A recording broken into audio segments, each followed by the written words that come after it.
Sa Ontario, ginanap din ang Fiesta Extravaganza sa Brampton nitong weekend.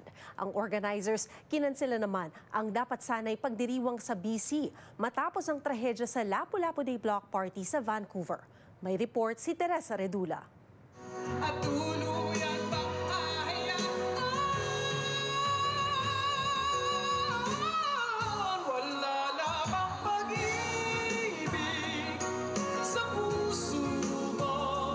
Sa Brampton Fiesta Extravaganza, mainit na sinalubong ng mga kababayan ang singer na kilala rin bilang Asia's Queen of Soul na si Jaya. Feeling ko, talagang mas sabik yung mga Pilipino dito. That's why when I get calls to do shows here, parang bigla lang akong umuoo. Kasi parang ganun yung gusto kong nakita, the excitement.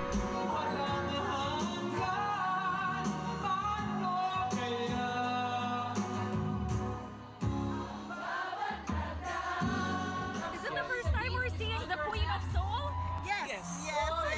In person, yeah, special kasi Jaya is our generation. So lahat ng songs niya from our generation.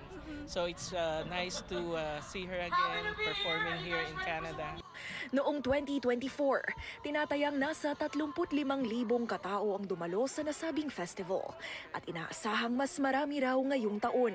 Nitong weekend, kapansin-pansin ding mas pinaghandaan din ang seguridad ng event matapos ang trahedyang naganap sa isang Pinoy festival sa Vancouver noong Abril. We can see that, there's a police everywhere. There's a lot of security.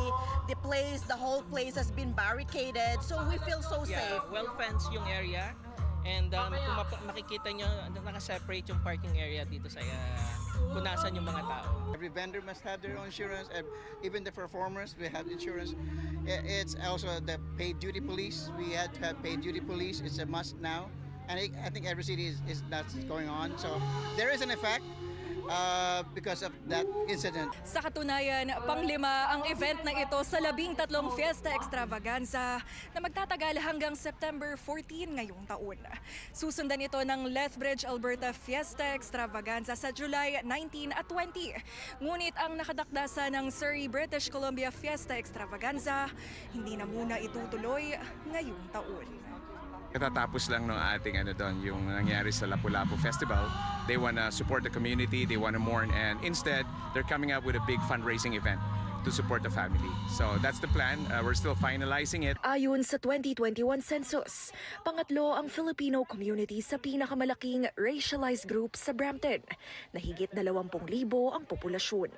Patindi man ang init maghapon, tinangkilik ng mga kababayan ang maraming small businesses sa festival. I got buko pandan and kwek. Barbecue is always reliable. I like lechon. Sisig is always good. Seeing our community come together, and I've never really seen a lot of Filipinos in one group before, and it's really nice to see, and it feels like home. It feels like home again. Dapat nating pagtuloy-tuloyan dahil para na makita nila na marami at dumadami pa ang mga Pilipino sa Brampton. Teresa Redula, Omni News, Brampton.